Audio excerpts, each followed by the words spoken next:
ಅಣ್ಣ ಇಲ್ಲಿ ಚಿಕ್ಕ ಜಾಗ ಅಂದ್ರೆ ನಿಮ್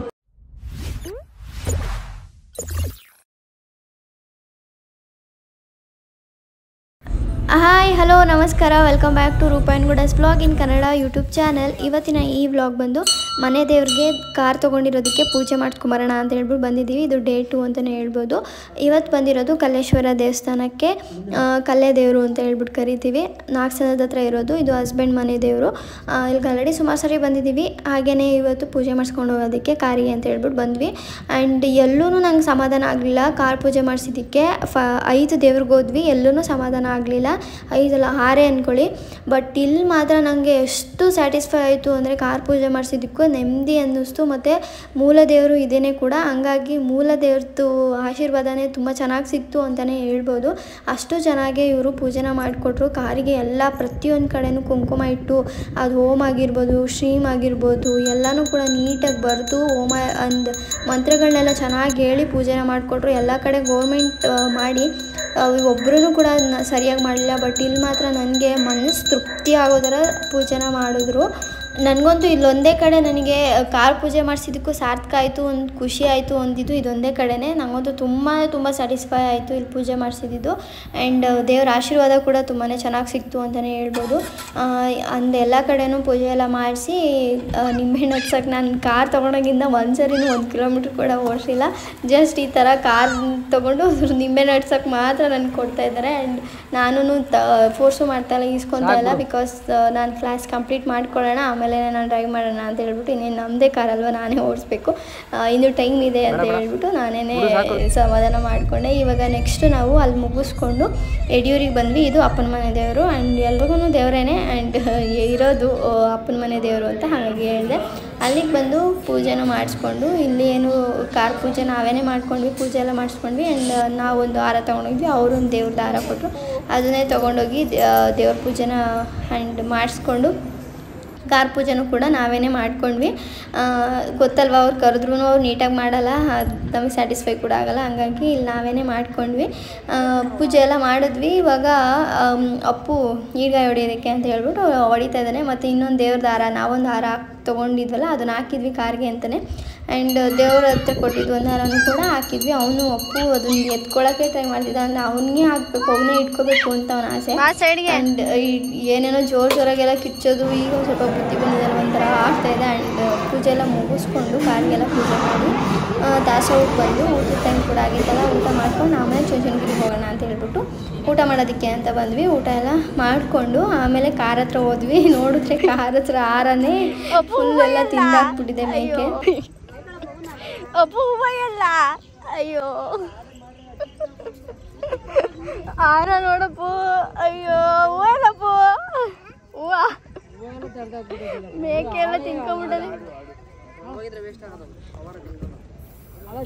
ಯಡಿಯೂರಲ್ಲಿ ಪೂಜೆ ಎಲ್ಲ ಮುಗಿಸ್ಕೊಂಡು ನೆಕ್ಸ್ಟು ನಾವು ಬಂದಿದ್ದು ಚುಂಚನಗಿರಿಗೆ. ಇಲ್ಲಿ ಏನು ಅಷ್ಟು ಜನ ಇರಲಿಲ್ಲ ಇವತ್ತು, ಸಂಡೇಸ್ ಅಂದರೆ ಜಾಸ್ತಿ ತುಂಬ ಜನ ಇರ್ತಾರೆ ಇಲ್ಲಿ. ಬಟ್ ನಾವು ಬಂದಿದ್ದು ವೀಕ್ ಡೇಸ್ ಆಗಿತ್ತು, ವೆಡ್ನೆಸ್ಡೇ ಕೂಡ ಆಗಿತ್ತಲ್ಲ, ಹಾಗಾಗಿ ಅಷ್ಟು ಜನ ಏನೂ ಇರಲಿಲ್ಲ. ಫ್ರೀಯಾಗಿತ್ತು ದೇವಸ್ಥಾನದ ಹತ್ರ ಎಲ್ಲ. ಸ್ಕೂಲ್ ಮಕ್ಕಳು ಮಾತ್ರ ಟ್ರಿಪ್ ಥರ ಬಂದಿರ್ತಾರಲ್ಲ ಅವ್ರು ಮಾತ್ರ ಇದ್ದರು. ಆ್ಯಂಡ್ ಮಿಕ್ಕಿದ್ದು ಜಾಸ್ತಿ ಏನು ಪೂಜೆ ಮಾಡಿಸೋರೆಲ್ಲ ಏನೂ ಇರಲಿಲ್ಲ. ದೇವ್ರ ದರ್ಶನವೂ ಕೂಡ ತುಂಬಾ ಚೆನ್ನಾಗಾಯಿತು. ಆ್ಯಂಡ್ ಇಲ್ಲಿ ಗೀತಾ ಸಾರ ಎಲ್ಲ ಇತ್ತು. ಏನೋ ಒಂಥರ ಅದು ಆ ಲೈನ್ಸ್ಗಳು ನಿಜವಾಗ್ಲೂ ಮೋಟಿವೇಟ್ ಆಗುತ್ತೆ ಅಂತಲೇ ಹೇಳ್ಬೋದು. ಸ್ಕ್ರೀನ್ಶಾಟ್ ತೆಕ್ಕೊಂಡು ನೀವು ನೋಡಿ ಓದ್ಕೊಳ್ಬೋದು ಬೇಕಿದ್ದರೆ. ಆ್ಯಂಡ್ ನಾನು ಕೂಡ ಓದ್ಕೊಂಡು ನನಗೂ ಒಂಥರ ಪಾಸಿಟಿವ್ ವೈಬ್ಸ್ ಅಂತಲೇ ಹೇಳ್ಬೋದು, ಪಾಸಿಟಿವ್ ವೈಬ್ಸ್ ಸಿಕ್ತು. ಆ್ಯಂಡ್ ಅಪ್ಪು ಅಲ್ಲಿ ಅಪ್ಪನ ಜೊತೆ ಬರ್ತಾಯಿದ್ದ. ನಮ್ಮನ್ನು ನೋಡ್ಬಿಟ್ಟು ಅವನು ನನ್ನ ಕೈಯಲ್ಲಿ ಹಾರ ಇತ್ತಲ್ವ ಅದನ್ನು ಈಸ್ಕೊಳ್ಳೋದಕ್ಕೆ ಅವ್ನು ನೋಡ್ಕೊಂಡು ಓಡಿ ಬರ್ತಾಯಿದ್ದ. ಮತ್ತು ಇಲ್ಲಿ ಮುಂದೆ ಹೊಸ ಗಂಡು ಹೆಣ್ಣು ಹೋಗ್ತಿದ್ರು, ಅವ್ರು ನಾನು ನೋಡ್ಕೊಂಡು ನಗಾಡ್ಕೊಂಡು ಹೋಗ್ತಿದ್ರು. ನಾನು ತಮ್ಮನ ಕೇಳ್ತಿದ್ದೆ ಯಾಕೆ ನಗಾಡ್ತಿದ್ರು ನಾನು ನೋಡಿ ಅಂತ. ಕೆಲವೊಬ್ಬರು ಹಂಗೆ ನನ್ನ ಎಲ್ಲೋ ನೋಡಿರ್ತಾರೆ, ಬಟ್ ಅವರಿಗೆ ಕೇಳೋದಕ್ಕೂ ಅವರು ಕೇಳೋದು ಇಲ್ಲ ಮತ್ತು ಮಾತಾಡ್ಸೋದು ಇಲ್ಲ, ಸುಮ್ಮನೆ ಸ್ಮೈಲ್ ಕೊಟ್ಕೊಂಡು ಹೋಗ್ತಾರೆ. ನಾನು ಎಲ್ಲೋ ನೋಡಿರ್ತಾರೆ ಅದಕ್ಕೆ ಸ್ಮೈಲ್ ಕೊಡ್ತಾರೆ ಅಂದ್ಬಿಟ್ಟು ನಾನು ಸ್ಮೈಲ್ ಕೊಟ್ಬಿಟ್ಟು ಸುಮ್ಮನೆ ಆಗ್ಬಿಡ್ತೀನಿ. ಆ್ಯಂಡ್ ಇವಾಗ ದೇವಸ್ಥಾನದ ಒಳಗಡೆ ಬಂದ್ವಿ. ಅಪ್ಪು ನನ್ನ ಹಾರೈಸ್ಕೊಳ್ಳೋಕ್ಕೆ ಓಡಿಸ್ಕೊಂಡು ಓಡ್ಬರ್ತಾ ಇದ್ದ, ಹಾಗಾಗಿ ನಾನು ಒಳಗಡೆ ಓಡೋಗ್ತಾ ಇದ್ದೆ. ನೋಡ್ಬೋದು ನೀವು ಎಷ್ಟು ಫ್ರೀಯಾಗಿದೆ ದೇವಸ್ಥಾನದಲ್ಲಿ. ಸಂಡೇಸ್ ಬಂದರೂ ಅಂತೂ ದರ್ಶನ ಮಾಡೋದಕ್ಕೆ ಇಷ್ಟು ಫ್ರೀಯಾಗಿ ಸಿಗೋದೇ ಇಲ್ಲ. ಇವಾಗ ಆರಾಮಾಗಿ ನಾವು ನೋಡಿಕೊಂಡು ಪೂಜೆ ಮಾಡಿಸ್ಕೊಂಡು ಹೋಗ್ಬೋದು. ದೇವರು ಎಲ್ರಿಗೂ ಕೂಡ ಒಳ್ಳೇದು ಮಾಡಲಿ, ನಮಗೂ ಕೂಡ ಒಳ್ಳೇದು ಮಾಡಲಿ. ನಾನು ಪ್ರತಿ ಸರಿ ದೇವಸ್ಥಾನಕ್ಕೆ ಹೋದಾಗಲೂ ನೀವು ನಂಬ್ತಿರೋ ಬಿಡ್ತೀರೋ, ನಾವು ಸುಳ್ಳು ಹೇಳೋ ಅವಶ್ಯಕತೆ ಇಲ್ಲ, ನಿಜಾನೇ ಹೇಳೋದು. ನಾನು ಬೇಡ್ಕೊಳ್ಳೋದು ಫಸ್ಟ್ ಬೇಡ್ಕೊಳ್ಳೋದೆ ಸರ್ವಜನೋ ಸುಖಿನೋ ಭವಂತು ಅಂತಲೇ ಬೇಡ್ಕೊಳ್ಳೋದು. ಎಲ್ರಿಗೂ ಬೇಡ್ಕೊಂಡ್ರೆ ನಮಗೂ ಕೂಡ ಒಳ್ಳೆಯದಾಗುತ್ತೆ. ಎಲ್ಲರೂ ಕೂಡ ಅದೇ ರೀತಿ ಬೇಡ್ಕೊಳ್ಳಿ ಅಂತಲೇ ಕೇಳ್ಕೊತೀನಿ. ಆ್ಯಂಡ್ ಪೂಜೆ ಎಲ್ಲ ಮುಗಿಸ್ಕೊಂಡು ಇವಾಗ ಅಲ್ಲೇ ಒಂದು 5 ನಿಮಿಷ ಕೂತಿದ್ವಿ ಒಳಗಡೆ. ಅದಾದಮೇಲೆ ಈಚೆ ಬಂದು ಐಸ್ ಕ್ರೀಮ್ ತೊಗೊಂಡು ತಿನ್ಕೊಂಡು ಹೋಗ್ತಾ ಇದ್ದೀವಿ. ಆ್ಯಂಡ್ ಅಲ್ಲೇ ಫಿಶ್ದು ಮ್ಯೂಸಿಯಮ್ ಇತ್ತು. ನಾನು ಫಸ್ಟ್ ಟೈಮ್ ನೋಡ್ತಾ ಇರೋದು ಇದನ್ನು. ಯಾವಾಗಲೂ ನೋಡಿಲ್ಲ, ಈ ಸರಿನೇ ಫಸ್ಟ್ ಬಂದಾಗ ನೋಡಿದ್ದು. ಒಳಗಡೆ 5 ರೂಪೀಸ್ ಟಿಕೆಟ್ ತೊಗೊಂಡೋಗಿ ವೆರೈಟೀಸ್ ಆಫ್ ಫಿಶಸ್ ಇರುತ್ತೆ, ಅದನ್ನು ನೋಡಿಕೊಂಡು ಬರೋದು. ಆ್ಯಂಡ್ ಇಲ್ಲಿ ಸ್ಪಾ ಕೂಡ ಇತ್ತು, ಅದು ನಾವೆಲ್ಲ ಏನು ತಗೊಳ್ಳಿಲ್ಲ. ಪೆಡಿಕ್ಯೂರ್ ಫಿಶ್ದು ಆ್ಯಂಡ್ ಫಿಶ್ನ ತೊಗೊಳ್ಳೋಣ ಅಂತ ಹೇಳ್ಬಿಟ್ಟು ನಮ್ಮ ಮನೇಲಿ ಇವತ್ತು ಫಿಶ್ದು ಒಂದು ಬೌಲ್ ಆರ್ಡ್ರ್ ಮಾಡಿದೆ, ಅದು ಕೂಡ ಬಂದಿತ್ತು. ಹಾಗಾಗಿ ಫಿಶ್ನ ತೊಗೊಳ್ಳೋಣ ಅಂತ ಹೇಳ್ಬಿಟ್ಟು ತೊಗೊಂಡೆ. ಜೊತೆ 80 ರೂಪಾಯಿ ಏನೋ ಹೇಳಿದ, ಅದು ಗೋಲ್ಡ್ ಫಿಶ್ಶಿಗೆ. ಅದನ್ನು ತೊಗೊತಾ ಇದ್ದೆ. ಆ್ಯಂಡ್ ಸ್ಕೂಲ್ ಮಕ್ಕಳೆಲ್ಲ ತುಂಬ ಚೆನ್ನಾಗಿ ಬಂದಿದ್ದರು, ಅದನ್ನು ನೋಡಿಕೊಂಡು ನಿಂತಿದ್ರು. ಆ್ಯಂಡ್ ಫಿಶ್ನ ನಾನು 2 ತೊಗೊಂಡೆ, ಇದು ಗೋಲ್ಡ್ ಫಿಶ್ಶು. ಆ್ಯಂಡ್ ಇನ್ನೂ ಬ್ಲ್ಯಾಕ್ ವೈಟ್ ಆ ಥರದ್ದೆಲ್ಲ ಇತ್ತು, ಅದು 60 ರೂಪೀಸ್ ಜೊತೆ ಏನೋ ಅಂತೆ. ಆ್ಯಂಡ್ ಫುಡ್ಡು ಎಲ್ಲನೂ ಇಲ್ಲೇ ತೊಗೊಂಡೆ. ಆ್ಯಂಡ್ ಸ್ಟೋನು ಅದರಲ್ಲೇ ಕೊಟ್ಟಿದ್ರು ಬೌಲಲ್ಲಿ, ಸ್ವಲ್ಪ 1/4 kg ಆಗೋಷ್ಟು. ಬಟ್ ಹಂಗೇನೋ ಸ್ವಲ್ಪ ಅನ್ನಿಸ್ತು ಅಂದ್ಬಿಟ್ಟು ಇನ್ನೂ ಸ್ವಲ್ಪ ತೊಗೊಂಡೆ.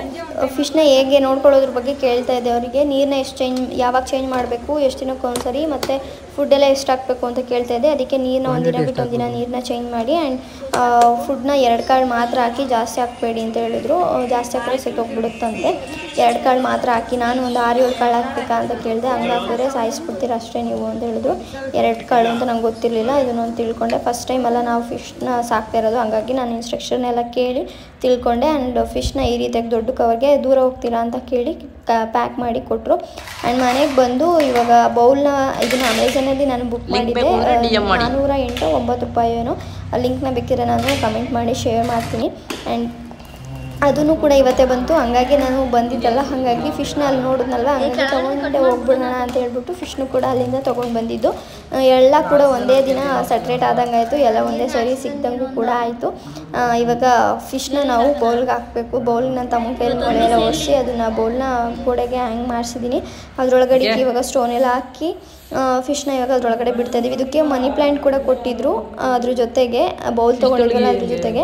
ನನ್ನ ತಮ್ಮ ನೋಡಿಲ್ಲ, ಅದು ಪೇಪರಲ್ಲಿ ಸುತ್ತ ಕೊಟ್ಟಿದ್ರು. ಅದ್ರ ನೆಕ್ಸ್ಟ್ ಡೇ ನೋಡಿ ತೊಗೊಂಬಂದು ಹಾಕಿದ್ದೆ. ಇಲ್ಲಿ ಫೋಟೋ ಹಾಕಿದ್ದೀನಿ ನೋಡಿ, ಈ ಥರ ಮನಿ ಪ್ಲ್ಯಾಂಟು. ಆ್ಯಂಡ್ ಇದರಲ್ಲಿ ಸ್ವಲ್ಪ ಸ್ಪೇಸ್ ಕಮ್ಮಿ ಅಂತ ಅಂತಿದ್ದ, ಏನಿಲ್ಲ ಈಜಾಡ್ತಿದ್ದು.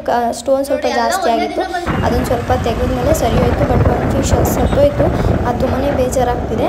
ಆ್ಯಂಡ್ ಅದ್ರ ನೆಕ್ಸ್ಟ್ ಡೇ ಗುರುವಾರ ರಾಯರ ದೇವಸ್ಥಾನಕ್ಕೆ ಹೋಗ್ಬಿಡೋಣ ಅಂತ ಹೇಳ್ಬಿಟ್ಟು ನಾನು, ಹಸ್ಬೆಂಡು ಮತ್ತು ನನ್ನ ಮಗ 3 ಜನ ಅಲ್ಲೇ ಒಂದು 8-9 ಗಂಟೆ ಆಗಿತ್ತು, ಅವಾಗ ಹೋಗಿದ್ವಿ ದೇವಸ್ಥಾನಕ್ಕೆ.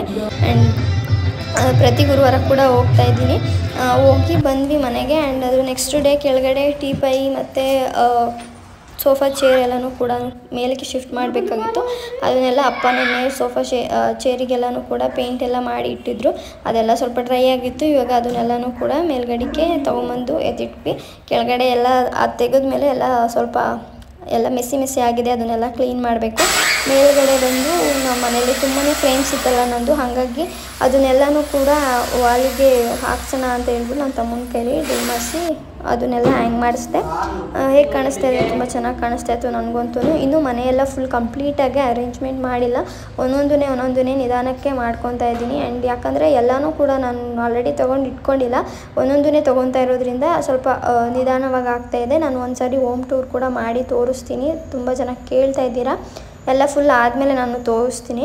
ಆ್ಯಂಡ್ ಇವಾಗ ಶುಕ್ರವಾರ ಕೂಡ ಆಗಿತ್ತು. ಪೂಜೆ ಎಲ್ಲ ಮನೆಯೆಲ್ಲ ಕ್ಲೀನ್ ಮಾಡಿ, ಕೆಳಗಡೆ ಮೇಲ್ಗಡೆ ಎಲ್ಲ ಕ್ಲೀನ್ ಮಾಡಿ, ಕೆಳಗಡೆನೂ ಪೂಜೆ ಎಲ್ಲ ಮಾಡಿ ಬಂದು ಮೇಲ್ಗಡೆನೂ ಎಲ್ಲ ಪೂಜೆ ಎಲ್ಲ ಮಾಡಿ ಇವತ್ತು ಕ್ಲೀನಿಂಗ್ ಎಲ್ಲ ಮುಗೀತು. ಆ್ಯಂಡ್ ನೆಕ್ಸ್ಟು ಸಂಡೇ ಇವತ್ತು ಫಸ್ಟು ಈ ತಿಂಗಳಿನ ಫಸ್ಟು ಮೇಕಪ್ ಅಂತಲೇ ಹೇಳ್ಬೋದು. ಹೊಸಕೆ ಹಾಫ್ ಸ್ಯಾರಿ ಸೆರೆಮನಿ ಫಂಕ್ಷನ್ದು ಮೇಕಪ್ ಇತ್ತು, ಮೇಕಪ್ಪಿಗೆ ಬಂದಿದ್ದೀನಿ. ಆ್ಯಂಡ್ ಇವರು ಸಿಂಚನ ಅಂತ ಹೇಳ್ಬಿಟ್ಟು ಇವ್ರದೇ ಹೊಸಗೆ ಫಂಕ್ಷನ್ ಇರೋದು. ಅವ್ರ ಅಮ್ಮಂಗೆ ತುಂಬ ಅಂದರೆ ತುಂಬಾ ಭಯ ಇತ್ತು. ಅಂದರೆ ಸುಮಾರು ಸರಿ ಮೇಕಪ್ ಮಾಡಿಸಿದ್ರಂತೆ ಮತ್ತು ಬೇರೆಯವ್ರ ಹತ್ರ ಮಾಡಿಸಿದ್ರಂತೆ. ಅವರಿಗೆ ಫುಲ್ಲು ಚೆನ್ನಾಗಿ ಮೇಕಪ್ ಮಾಡಿಲ್ಲ ಅಂತೆ, ಸ್ವಲ್ಪ ಚೆನ್ನಾಗಿ ಮಾಡಿಕೊಡಿ ಅಂತ ಹೇಳ್ತಾನೆ ಇದ್ದರು. ಪಾಪ ನಿಮ್ಮದು ವೀಡಿಯೋಸ್ ಎಲ್ಲ ನೋಡಿದ್ದೀನಿ ಅಂತ ಹೇಳ್ಬಿಟ್ಟು ಒಂದು 15 ದಿನದ ಮುಂಚೆನೇ ಅವ್ರನ್ನ ಬುಕ್ ಮಾಡ್ಕೊಂಡಿದ್ರು. ಆ್ಯಂಡ್ ಅವರು ಮೇಕಪ್ ಎಲ್ಲ ಮಾಡಿ ಆದಮೇಲಂತೂ ಅವ್ರಿಗೆ ತುಂಬಾ ಖುಷಿ ಆಯಿತು. ನನಗಂತೂ ಈ ಥರ ಮಾಡ್ತೀರಾ ಅಂತ ಅಂದ್ಕೊಂಡಿರಲಿಲ್ಲ, ತುಂಬಾ ಚೆನ್ನಾಗಿ ಬಂತು ಅಂತ ಎಲ್ಲ ಹೇಳ್ತಾಯಿದ್ರು ಅವರು. ಯಶೋಧ ಅಕ್ಕ ಅಂತ ಹೇಳ್ಬಿಟ್ಟು ಇವರೇನೇ ಮೇಕಪ್ಪಿಗೆ ಒಪ್ಪಿಸಿದ್ದು. ಆ್ಯಂಡ್ ಒಂದು ಸತಿ ಆಲ್ರೆಡಿ ಕೇಳಿದೆ, ಅವಾಗ ನೀವು ಬ್ಯುಸಿ ಇದ್ರಿ ಅಂತ ಹೇಳ್ಬಿಟ್ಟಿದ್ರಿ. ಹಾಗಾಗಿ ಮತ್ತು ಈ ಸರಿ ನೋಡೋಣ ಅಂತ ಹೇಳ್ಬಿಟ್ಟು ಟ್ರೈ ಮಾಡಿದೆ, ಸಿಕ್ಕಿದ್ರಿ ಅಂತ ಎಲ್ಲ ಪಾಪ ಹೇಳಿದ್ರು. ಅದಕ್ಕೆ ಸ್ವಲ್ಪ ಬೇಗನೆ ನೀವು ಫೋನ್ ಮಾಡಿ ಬುಕ್ ಮಾಡಿಕೊಂಡ್ರೆ ನಾವು ಕೂಡ ಬುಕ್ ಮಾಡ್ಕೊಳ್ಳೋದಕ್ಕೆ ಈಸಿ ಆಗುತ್ತೆ. ಆ್ಯಂಡ್ ಎಲ್ಲ ಒಂದೇ ಡೇಟಲ್ಲಿ, ಕೆಲವೊಂದು ಸರಿ ಒಂದೇ ಡೇಟಲ್ಲೇ ಒಳ್ಳೆ ದಿನಗಳಿದ್ದಾಗ ಎಲ್ಲರದು ಒಂದೇ ಡೇಟಿಗೆ ಬುಕ್ ಮಾಡ್ಕೊಳಕ್ಕಾಗಲ್ಲ. ಹಾಗಾಗಿ ಆ್ಯಂಡ್ ಇವ್ರು ಕೇಳಿದ್ದು ಈ ರೀತಿಯಾಗಿ ಮೆಸ್ಸಿ ಜಡೆ ಎಕ್ಸ್ಟೆನ್ಷನ್ ಹಾಕಿ ಮಾಡಿಕೊಡಿ ಅಂತ. ಆ್ಯಂಡ್ ಅವರಂತೂ ಫುಲ್ ಸ್ಯಾಟಿಸ್ಫೈ ಆದರು ಮೇಕಪ್ಪಿಂದ. ಆ್ಯಂಡ್ ಇವಾಗ ಫೈನಲಾಗಿ ಸ್ವಲ್ಪ ಲೇಟ್ ಆಯಿತು. ನಾನು ಒಬ್ಬಳೇ ಹೋಗಿದ್ದೆ, ಸಂಪ್ರೀತನ ಕರೆದೆ. ಆ್ಯಂಡ್ ಅವಳು ಅದೇನೋ ಪೂಜೆ ಇದೆ ಅಂತ ಹೇಳೋದು ಅಂದ್ಬಿಟ್ಟು ಬಿಡು ಫಂಕ್ಷನ್ ಬೇಗ ಹೋದರೆ ಇಬ್ಬರೇ ಅಲ್ವಾ ಅಂತ ಹೇಳಿ ಮಾಡ್ಕೊಳ್ಳೋಣ ಅಂತ ಮಾಡಿದೆ. ಬಟ್ ಕರೆಕ್ಟ್ ಟೈಮಿಗೆ ಆಯಿತು. ಬಟ್ ಅವ್ರಿಗೆ ಸ್ವಲ್ಪ ಬೇಗ ರೆಡಿ ಆಗಬೇಕಾಗಿತ್ತು. ಹಾಗಾಗಿ ನೀಟಾಗಿ ನನಗೇನು ಗೊತ್ತಾ, ಟೈಮ್ ಕೊಡಬೇಕು, ನೀಟಾಗಿ ಮಾಡಿದ್ರೆ ಮಾತ್ರ ಫಿನಿಶಿಂಗ್ ನೀಟಾಗಿ ಬರೋದಲ್ವ. ಹಾಗಾಗಿ ಸ್ವಲ್ಪ ಜಾಸ್ತಿ ಟೈಮ್ನೇ ತೊಗೊತೀನಿ ನಾನು. ಒಂದು 2 hours ಆದರೂ ತೊಗೊತೀನಿ ಬ್ರೈಡಲ್ ಮೇಕಪ್ಪಿಗೆ. ನಾನ್ ಬ್ರೈಡಲ್ಸ್ಗೆಲ್ಲ ಅಂದರೆ 1 hour 1.5 ಅವರಲ್ಲಿ ಮುಗಿಸ್ಬಿಡ್ತೀನಿ. ಇವಾಗ ಇಬ್ರಿಗೂ ರೆಡಿ ಮಾಡಿ ಮೇಕಪ್ ಎಲ್ಲ ಆಯಿತು. ನಾನು ಪ್ಯಾಕಪ್ ಎಲ್ಲ ಮಾಡಿಕೊಂಡು ಈಚೆ ಬಂದೆ. ಅಕ್ಕ ಇಷ್ಟ ಆಯಿತಾ ಅದಕ್ಕೆ ತುಂಬ ಇಷ್ಟ ಆಯಿತು ಅಂತ ಎಲ್ಲ ಹೇಳ್ತಾಯಿದ್ರು. ಚೆನ್ನಾಗಿ ಕೂಡ ಕಾಣಿಸ್ತಾಯಿದ್ರು. ಈಚೆಗಡೆ ನ್ಯಾಚುರಲ್ ಲೈಟಿಗೆ ಯಾವುದೇ ಥರ ಎಡಿಟಿಂಗ್ ಫಿಲ್ಟರ್ ಏನೂ ಮಾಡಿಲ್ಲ. ಈ ರೀತಿಯಾಗಿ ಫಂಕ್ಷನ್ಸ್ ಕೂಡ ಸ್ಟಾರ್ಟ್ ಆಗಿತ್ತು. ಈಗ ನಾನು ಅವರಿಗೆಲ್ಲ ಹೇಳ್ಬಿಟ್ಟು ಇವಾಗ ನಾನು ಮನೆಗೆ ಹೊರಡ್ತಾ ಇದ್ದೀನಿ. ಫಂಕ್ಷನ್ ಅಂತೂ ತುಂಬಾ ಚೆನ್ನಾಗಿ ಮಾಡಿದರು. ಆ್ಯಂಡ್ ಇವ್ರು ಇರೋದು ಬೆಂಗಳೂರಲ್ಲಿ, ಬಟ್ ಊರಲ್ಲಿ ಬಂದು ಫಂಕ್ಷನ್ ಮಾಡ್ತಾಯಿದ್ರು. ನಾನ್ ವೆಜ್ ಊಟ ಮಾಡಿದರು. ನಾವು 21 days ತಿನ್ನೋಂಗಿಲ್ಲ ಅಲ್ವಾ, ಹಂಗಾಗಿ ಬೆಳಿಗ್ಗೆನೇ ಬಿರಿಯಾನಿ ಮಾಡಿಬಿಟ್ಟಿದ್ರು. ಆಮೇಲೆ ನನಗೋಸ್ಕರ ಅಕ್ಕ ನಾನು ತಿನ್ನೋದಿಲ್ಲ ಅಂತ ಹೇಳಿದ್ದಕ್ಕೆ ಆಮೇಲೆ ನನಗೋಸ್ಕರ ಅವರು ಇಡ್ಲಿನ ತರಿಸಿದ್ರು. ಆ್ಯಂಡ್ ನಾನು ತಿನ್ನೋದಕ್ಕೆ ಆಗಲಿಲ್ಲ, ಟೈಮ್ ಆಗೋಗ್ಬಿಡುತ್ತೆ. ಫೋಟೋದವರು ಬೇರೆ ಬಂದುಬಿಟ್ಟಿದ್ರು, ಅವರು ಅರ್ಜೆಂಟ್ ಮಾಡ್ತಾಯಿದ್ರು. ಹಂಗಾಗಿ ತಿನ್ನೋದಕ್ಕೆ ಆಗಲಿಲ್ಲ. ಅದಾದಮೇಲೆ ಎಲ್ಲ ತೊಗೊಂಡು ಪ್ಯಾಕ್ ಮಾಡಿಕೊಂಡು ಹೋಗ್ಬೇಕಾದ್ರೆ ಕಾರಲ್ಲಿ ಕೂತ್ಕೊಂಡು ತಿನ್ಕೊಂಡು ಬಂದೆ. ಇಡ್ಲಿ ಮತ್ತು ವಡೆ, ಚಟ್ನಿ ತುಂಬಾ ಚೆನ್ನಾಗಿತ್ತು. ತಿನ್ಕೊಂಡು ಈಗ ನನ್ನ ತಮ್ಮ ಸ್ವಲ್ಪ ಯಾಕೋ ಬೆನ್ನುವು ಅಂತ ಎಲ್ಲ ಹೇಳ್ತಾ ಇದ್ದ. ಹಾಗಾಗಿ ಅವನನ್ನ ಹಾಸ್ಪಿಟಲ್ಗೆ ಹೋಗ್ಬಿಟ್ಟು ಬರೋಣ ಹಂಗೆ ಅಂತ ಹೇಳ್ಬಿಟ್ಟು ಹೋಗ್ಬೇಕಾರೆ ಹಂಗೆ ಅಂದ್ವಿ ಹಾಸ್ಪಿಟಲ್ಗೆ ಹೋಗೋಣ ಅಂತ ಹೋದ್ವಿ. ಅವ್ನು ನೋಡ್ಕೊಂಬರೋಕ್ಕೆ ಅಂತ ಹೋದೆ. ಇವಾಗ ಸಂಡೇ ಬೇರೆ ಅಲ್ವಾ, ಯಾವ ಹಾಸ್ಪಿಟ್ಲು ಕೂಡ ತೆಗೆದಿರಲಿಲ್ಲ. ಹಂಗಾಗಿ ಹಾಸ್ಪಿಟಲ್ ನೋಡ್ಕೊಂಬರ್ತೀನಿ ನಾನು, ತಿಂತಾರು ಅಂತ ಹೇಳ್ಬಿಟ್ಟು ಹೋಗಿದ್ದ. ಒಂದು 2-3 ಕಡೆ ನೋಡಿದಂತೆ ಡಾಕ್ಟರ್ ಇಲ್ಲ ಅಂತ ಹೇಳಿದ್ರು ಅಂತ ಹೇಳ್ಬಿಟ್ಟು ಆಮೇಲೆ ನಾವು ಹೊರಟು ಬಂದ್ವಿ. ಅಪ್ಪ ಅಮ್ಮ ಅಪ್ಪನ ಸಂಡೇ ಅಲ್ವಾ ಅಂಗಡಿ ಹತ್ರ ಕರ್ಕೊಂಡು ಹೋಗಿದ್ರು. ಹಾಗಾಗಿ ಅವನ್ನ ಕರ್ಕೊಂಡು ಬರೋಣ ಅಂತ ಹೇಳ್ಬಿಟ್ಟು ನಾನು ಮತ್ತು ನನ್ನ ತಮ್ಮ ಇಬ್ಬರು ಅಲ್ಲಿಗೇ ಡೈರೆಕ್ಟಾಗಿ ಹೋಗಿ ಅಪ್ಪನ ಕರ್ಕೊಂಬರೋದಕ್ಕೆ ಅಂತ ಬಂದ್ವಿ. ಅಪ್ಪನ ಹತ್ರ ಆಟ ಮಾಡಿ ಏನೇನೋ ಡೈಲಿ ಒಂದೊಂದು ಹೋದಾಗೆಲ್ಲ ಆಟ ಸಾಮಾನು ಕೊಡ್ಸ್ಕೊತಾನೆ. ಇವತ್ತು ಬಬಲ್ಸ್ನ ಮಾಡೋದನ್ನು ಕೊಡ್ಸ್ಕೊಂಡಿದ್ದಾನೆ. ಫುಲ್ ಗಾಳಿ ಬರ್ತಾ ಸುಮ್ಮನೆ ಹಿಂಗೆ ಈಚೆ ತಗೋದ್ರೆ ಸಾಕು ಬಬಲ್ಸ್ ಎಲ್ಲ ಈಚೆ ಬರ್ತಾಯಿದ್ದು. ಅದನ್ನು ಅಲ್ಲೇ ಮುಗಿಸ್ಬಿಟ್ಟೆ ಚೆಲ್ಲೇಬಿಟ್ಟೆ ಹಿಂಗೆಲ್ಲ ಮಾಡಿ. ಅದಕ್ಕೆ ನಾವು ಅಪ್ಪ ಕೈ ಹಿಡ್ಕೊಂಡಿದ್ರು, ಒಂದು ಬಾಯಿಸ್ಕೊಳ್ಳಲ್ಲ ಅಂತ ಹೇಳ್ಬಿಟ್ಟು ನಾವು ಬಿಟ್ಬಿಟ್ವಿ. ಅವ್ನು ಇಲ್ಲಾಂದರೆ ಮಕ್ಕದ ಮೇಲೆ ಕಣ್ಣು ಮೇಲೆ ಎಸ್ಬಿಡ್ತಾನೆ, ಸ್ವಲ್ಪ ಹೊರಟ ಆಗಿಬಿಟ್ಟಿದ್ದಾನೆ. ಹಾಗಾಗಿ ಇದಿಷ್ಟ ಆಗಿತ್ತು ಇವತ್ತಿನ ವ್ಲಾಗ್. ಈ ವ್ಲಾಗ್ ನಿಮ್ಮೆಲ್ಲರಿಗೂ ಇಷ್ಟ ಆಗಿದೆ ಅಂತ ಭಾವಿಸ್ತಾ ವ್ಲಾಗ್ನ ಇಲ್ಲಿಗೆ ಎಂಡ್ ಮಾಡ್ತಾಯಿದ್ದೀನಿ. ಈ ವಿಡಿಯೋ ಇಷ್ಟ ಆಗಿದ್ದಲ್ಲಿ ಲೈಕ್ ಶೇರ್ ಕಮೆಂಟ್ ಮಾಡಿ. ಹಾಗೆ ಇನ್ನೂ ಯಾರಾದರೂ ಸಬ್ಸ್ಕ್ರೈಬ್ ಮಾಡ್ಕೊಂಡಿಲ್ಲ ಅಂದರೆ ಸಬ್ಸ್ಕ್ರೈಬ್ ಮಾಡ್ಕೊಳ್ಳಿ. ಆ್ಯಂಡ್ ಯಾವುದಾದ್ರೂ ಮೇಕಪ್ ಎನ್ಕ್ವೈರಿ ಏನಾದರೂ ಇದ್ದರೆ ನನಗೆ DM ಮಾಡಿ. Thank you so much. Bye.